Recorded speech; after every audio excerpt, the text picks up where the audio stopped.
রাজধানী মহাখালী সাততলা বস্তিতে আগুন পুড়ে গেছে দোকানসহ ৭০টি ঘর। মাস্কে সুফল মিলছে শ্বাসকষ্টজনিত রোগেও চর্চা ধরে রাখার পরামর্শ বিশেষজ্ঞদের।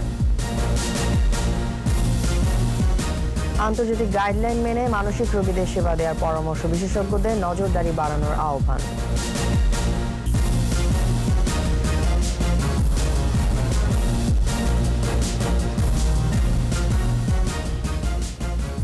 শুনছিলেন ফার্স্ট সিকিউরিটি ইসলামী ব্যাংক লিমিটেড সংবাদ শিরোনাম। আমন্ত্রণ জানাচ্ছি ২১ দেশের সংবাদে, আর আপনাদের সাথে থাকছি আমি তাসনিম আফিফা।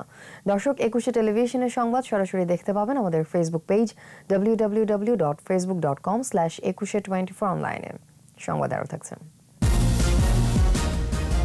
চলে গেলেন দৈনিক সংবাদের ভারপ্রাপ্ত সম্পাদক খন্দকার মুনিরুজ্জামান।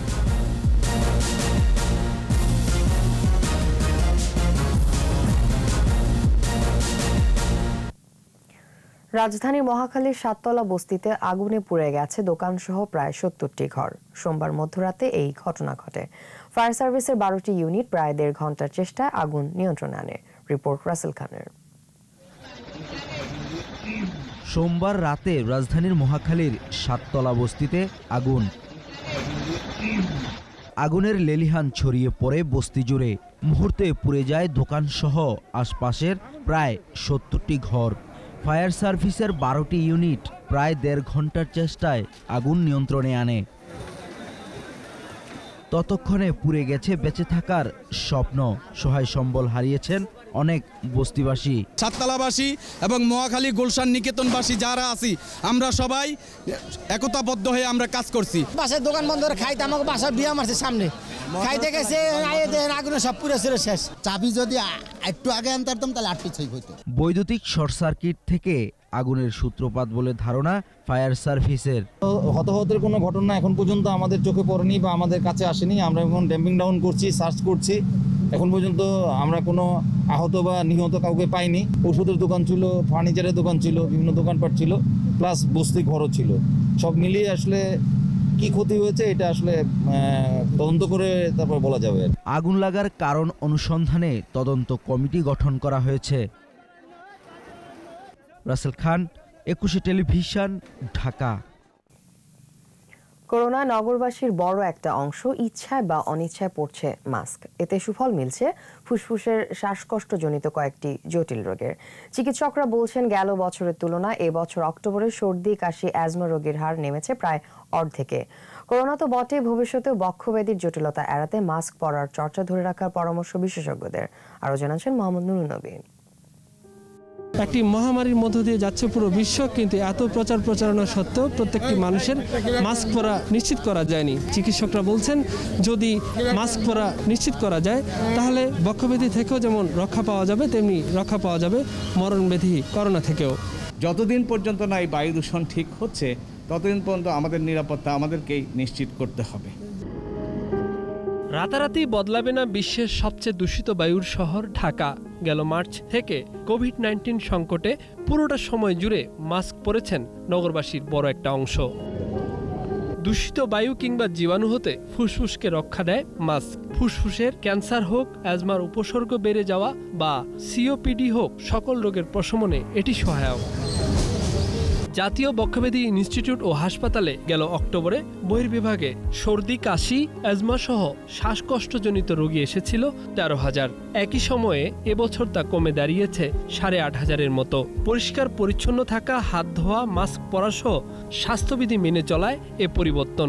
কমার কারণ হলো ব্যক্তিগত নিরাপত্তার জন্য আমরা যে ব্যবস্থাগুলো নিচ্ছি, হাত ধোয়া, মাস্ক পরা এবং অন্যান্য স্বাস্থ্যবিধি মেনে চলার চেষ্টা, কিছু কিছু রোগের যে এক্সাজারবেশন হয় ঋতুভিত্তিক, সেটা এবার একটু কম হয়েছে। একদিকে দূষিত বায়ু, তার উপর মহামারীর কাল কাটবে কবে, এখনো তা সবার অজানা। তাই স্বাস্থ্য সুরক্ষা আপাতত মাস্কই হতে পারে রক্ষা কবচ।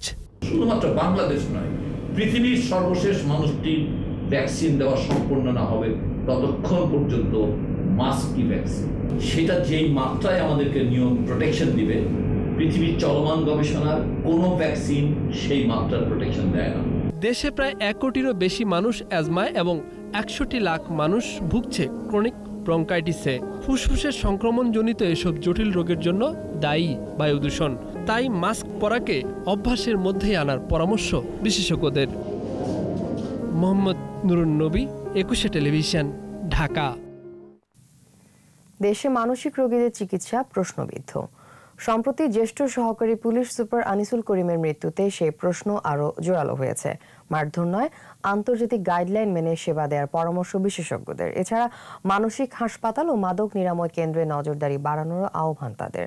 মাদকাসক্ত ও মানসিক স্বাস্থ্য এবং চিকিৎসা নিয়ে স্মৃতি মণ্ডলের 5 পর্বের ধারাবাহিকে 3য় পর্ব। ক্যামেরায় ছিলেন ইয়াকুব হোসেন লিটন। রাজধানীর আদাবরে মাইন্ডেড হাসপাতালের সিসি ক্যামেরায় ধারণ করা ফুটেজ। পুলিশ কর্মকর্তা আনিসুল করিমকে টেনে হিচড়ে এই কক্ষে ঢুকিয়ে এভাবেই মারধর করে হাসপাতাল কর্মীরা। চিকিৎসা নিতে এসে নির্মম হত্যার শিকার হতে হলো 31তম বিসিএসে পুলিশ কর্মকর্তা হিসেবে নিয়োগ পাওয়া আনিসুল করিমকে।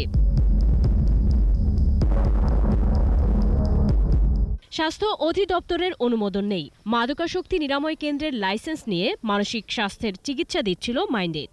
আনিসুল করিম হত্যার পর প্রতিষ্ঠানটি বন্ধ করে দেয়া হয়। এই ঘটনাটি চোখে আঙ্গুল দিয়ে দেখিয়ে দিল দেশের মানসিক চিকিৎসার চিত্র। যেহেতু আমাদের কাছে তারা লাইসেন্সই নেয়নি। হ্যাঁ, তদন্ত প্রতিবেদন আসছে যে এখন আমার এই দিচ্ছে, আমি চিঠি করবো, চিঠি করে অন্যান্য করাবো। আনিসুল করিমের মৃত্যু তদন্তে গঠিত কমিটির সদস্য জাতীয় মানসিক স্বাস্থ্য ইনস্টিটিউট ও হাসপাতালের সহযোগী অধ্যাপক হিলাল উদ্দিন আহমেদ জানান যে পদ্ধতিতে শান্ত করার চেষ্টা করা হয়েছে তা অমানবিক। মানসিক রোগের লক্ষণ উত্তেজনাকে প্রশমিত করার জন্য আমাদের কিন্তু কিছু বিজ্ঞান ভিত্তিক পদ্ধতি রয়েছে, আন্তর্জাতিক গাইডলাইন রয়েছে। শারীরিকভাবেও কিন্তু শান্ত করার নিয়ম আছে। মোটা চাদর বা কোনো কিছু দিয়ে তাকে শান্ত করার চেষ্টা করতে হবে। যে ঘটনাটির কথা বললেন সেখানে তাকে সেই আন্তর্জাতিক নিয়ম বা সেই গাইডলাইন বা মানবিকভাবে তাকে যে শান্ত করার প্রচেষ্টা কোনোটাই ছিল না, সেটি সম্পূর্ণ অবৈজ্ঞানিক পদ্ধতিতে করা হয়েছে। অনুমোদনহীন হাসপাতাল ও চিকিৎসা সেবার মান তদারকিতে স্বাস্থ্য অধিদপ্তর ও মাদকদ্রব্য নিয়ন্ত্রণ অধিদপ্তরের যৌথ তদারকির তাগিদ এই বিশেষজ্ঞের। মানসিক রোগীদের মধ্যে মাদকাসক্তির প্রবণতা বেশি, মাদকাসক্ত ব্যক্তিদের মধ্যে মানসিক রোগের প্রবণতা বেশি। ফলে দুটোকে খুব মোটা দাগে আলাদা করার সুযোগ নাই বলে মাদকদ্রব্য নিয়ন্ত্রণ অধিদপ্তর এবং স্বাস্থ্য অধিদপ্তর উভয়ের তদারকিটা যদি জোরদার হয় তাহলে কিন্তু আমাদের এই হাসপাতালগুলোর মানটা ভালো হবে। বিশেষজ্ঞরা বলছেন মানসিক রোগী ও মাদকাসক্তদের চিকিৎসা পদ্ধতি ভিন্ন ও চ্যালেঞ্জিং। এ দুটো চিকিৎসা পদ্ধতিকে এক না করে সঠিক নিয়মে সেবা নিশ্চিত করতে হবে। স্মৃতি মণ্ডল, 21 টেলিভিশন, ঢাকা। চট্টগ্রামে বিরল বৈশিষ্ট্য নিয়ে জন্ম নিয়েছে এক শিশু। চিকিৎসা বিজ্ঞানের ভাষা যাকে বলে কোলোডিয়ান বেবি। চিকিৎসকরা বলছেন জিনগত ত্রুটির কারণে বিশেষ ধরনের চর্মরোগ নিয়ে এই শিশুরা জন্মগ্রহণ করে। নিকটাত্মীয় দম্পতিদের এমন সন্তান জন্ম দেওয়ার হার বেশি। উন্নত এবং দীর্ঘমেয়াদী চিকিৎসায় 15% কোলোডিয়ান বেবি বেঁচে থাকতে পারে বলে জানান বিশেষজ্ঞরা। বিপ্লব মজুমদারের ক্যামেরায় বিস্তারিত জানাচ্ছেন শিউলি শবনম। শনিবার রাতে চট্টগ্রামের একটি বেসরকারি হাসপাতালে জন্ম নেয় এক শিশু। 38 সপ্তাহে জন্ম নেওয়া শিশুটির সারা দেহ প্লাস্টিকের মতো দেখতে, মোটা সাদা চামড়া দিয়ে মোড়ানো, চোখের পাতা বাইরের দিকে উল্টানো। জন্মের পর থেকেই শ্বাসকষ্ট, পানি শূন্যতা সহ ত্বকের বিভিন্ন সংক্রমণে ভুগছে। শিশুটিকে এখন চট্টগ্রাম মেডিকেল কলেজ হাসপাতালের নবজাতক ইউনিটের নিবিড় পরিচর্যা কেন্দ্রে চিকিৎসা দেওয়া হচ্ছে। সিজার হওয়ার পরে দেখা গেল যে এরকম বিরল প্রজাতির শিশু। এরকম সাধারণত আমার লাইফে আমি 87-এ পাস করছি, এই পর্যন্ত আমি অনেক সিজার করছি, অনেক দেখছি, মেডিকেল কলেজে কোনোদিন এরকম দেখিনি। বিশেষজ্ঞরা বলছেন বিশ্বব্যাপী জন্ম নেওয়া কোলোডিয়ান শিশুর সংখ্যা মাত্র 270 জন। হার্লেকুইন ইকথায়োসিস নামে এক ধরনের চর্মরোগ নিয়ে কয়েক লাখে একজন শিশু জন্মগ্রহণ করে। কোলোডিয়ান শিশুর জন্ম দেওয়া ওই দম্পতি সম্পর্কে খালাতো ভাই বোন।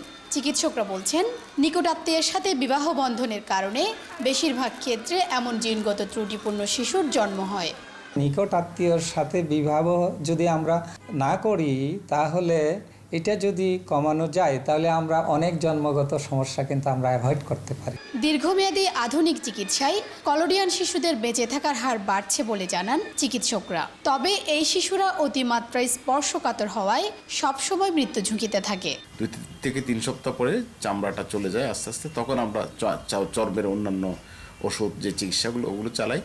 তো একসময় এই বাচ্চাগুলো বাঁচত না, কিন্তু এখন চিকিৎসা বিজ্ঞানের উন্নতির সাথে সাথে এই বাচ্চাগুলো বেঁচে থাকতেছে এবং দীর্ঘদিন যাবৎ সারা জীবনে এদের চিকিৎসা দরকার হয়। জন্মগত ত্রুটি এড়াতে নিকটাত্মীয়দের মধ্যে বিয়ে নিরুৎসাহিত করছেন বিশেষজ্ঞরা। শিউলি শবনম, একুশে টেলিভিশন, চট্টগ্রাম।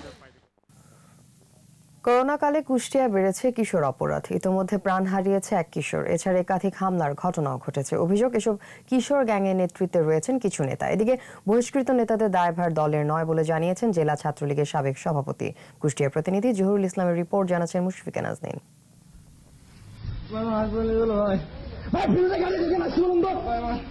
গত ৩রা জুলাই কুষ্টিয়ার কুঠিপাড়ায় ফুটবল খেলা নিয়ে কথা কাটাকাটির জেরে তরিকুল ইসলাম নামে একজনকে কুপিয়ে হত্যা করে কিশোর গ্যাংয়ের সদস্যরা। এই ঘটনায় ৬ জনের বিরুদ্ধে মামলা হলেও একজনকে অভিযুক্ত করে আদালতে চার্জশিট দিয়েছে পুলিশ। গেল বেড়াতে ওই বাদরাদিক চাল ঘুরে আসি কেন তারপরে ঘুরতে যায় আর বেটাকে ধরে মারি ফেলেছে। মামলা করা হয়েছিল, কিছুই হয়নি, এই পর্যন্ত কোনো কাজও হয়নি। অন্যদিকে গত ১২ নভেম্বর কুষ্টিয়া আদালত চত্বরে হৃদয় নামে এক কিশোরকে ছুরিকাঘাত করা হয়। ১৯ নভেম্বর শহরের হাউজিংয়ে ৮ম শ্রেণীর শিক্ষার্থী লাবিব আসলামকে মারধর করে সামাজিক যোগাযোগ মাধ্যমে ছড়িয়ে দেওয়া হয় ভিডিও। স্থানীয়দের অভিযোগ, এসব কিশোর গ্যাংয়ের পেছনে নেতৃত্ব দিচ্ছেন কিছু রাজনৈতিক নেতা। এদিকে অভিযুক্ত কয়েকজনকে এরই মধ্যে বহিষ্কার করা হয়েছে বলে জানান জেলা ছাত্রলীগের সাবেক সভাপতি। যারা ছাত্রলীগের ভিতরে যারা এইসব করছে, আমি আর স্যার যখন দায়িত্ব ছিলাম, আমি যারা কিশোর গ্যাংয়ের ভিতর ছিল তাদেরকে আমরা বহিষ্কার করে দিচ্ছি।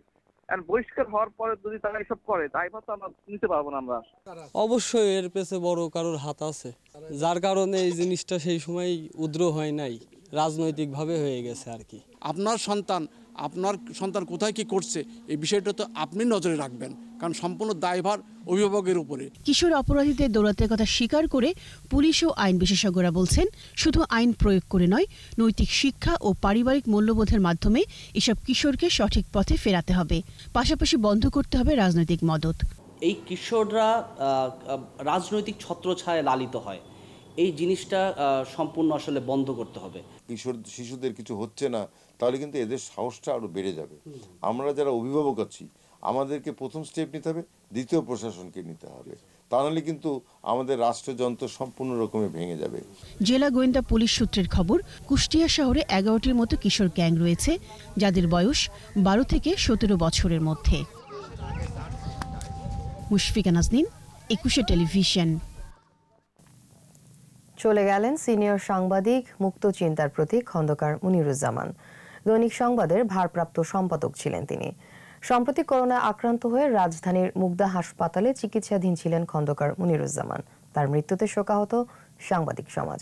রিপোর্ট মুশফিকা নাজনীনের। কার্যকর করবে যে শক্তিগুলো, সাংবাদিকদের সবার কাছে তিনি ছিলেন প্রিয় মুনির ভাই। দৈনিক সংবাদের ভারপ্রাপ্ত সম্পাদক ছিলেন তিনি। কলামিস্ট, রাজনৈতিক বিশ্লেষক খন্দকার মুনিরুজ্জামান সাপ্তাহিক একতার মাধ্যমে সাংবাদিকতা শুরু করেন। সেই থেকে আর থামেনি তার কলম। স্বৈরশাসন, সামরিক শাসন, এর আগে তিনি ছাত্র ও শ্রমিক আন্দোলনের সঙ্গে যুক্ত সেই মৌলবাদ। হঠাৎ জ্বরে আক্রান্ত হন। এরপর করোনা পজিটিভ হওয়ায় শান্তিনগরে নিজ বাসায় ছিলেন মুনিরুজ্জামান। শারীরিক অবস্থার অবনতি হলে 31শে অক্টোবর তাকে মুগদা হাসপাতালে ভর্তি করা হয়। আজ সকালে সবাইকে শোকের সাগরে ভাসিয়ে চলে যান না ফেরার দেশে। ব্রাহ্মণবাড়িয়ায় জন্ম নেয়া এই কৃতি সন্তানের প্রতি বিনম্র শ্রদ্ধা। মুশফিকা নাজনীন, একুশে টেলিভিশন। শেষ করছি একুশে দেশের সংবাদ। যাওয়ার আগে ফার্স্ট সিকিউরিটি ইসলামী ব্যাংক লিমিটেড সংবাদ শিরোনামগুলো আরো একবার। রাজধানী মহাখালী সাততলা বস্তিতে আগুন, পুড়ে গেছে দোকান সহ 70টি ঘর। মাস্কের সুফল মিলছে শ্বাসকষ্টজনিত রোগেও, চর্চা ধরে রাখার পরামর্শ বিশেষজ্ঞদের। আন্তর্জাতিক গাইডলাইন মেনে মানসিক রোগীদের সেবা দেওয়ার পরামর্শ বিশেষজ্ঞদের, নজরদারি বাড়ানোর আহ্বান।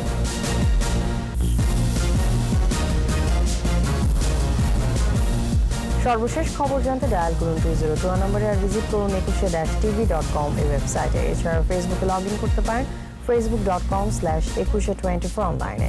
এতক্ষণ সাথে থাকার জন্য ধন্যবাদ। আমাদের পরবর্তী সংবাদ দুপুর 2টায় দেখার আমন্ত্রণ রইল। স্বাস্থ্যবিধি মেনে চলুন, নিরাপদে থাকুন, একুশের সাথে থাকুন।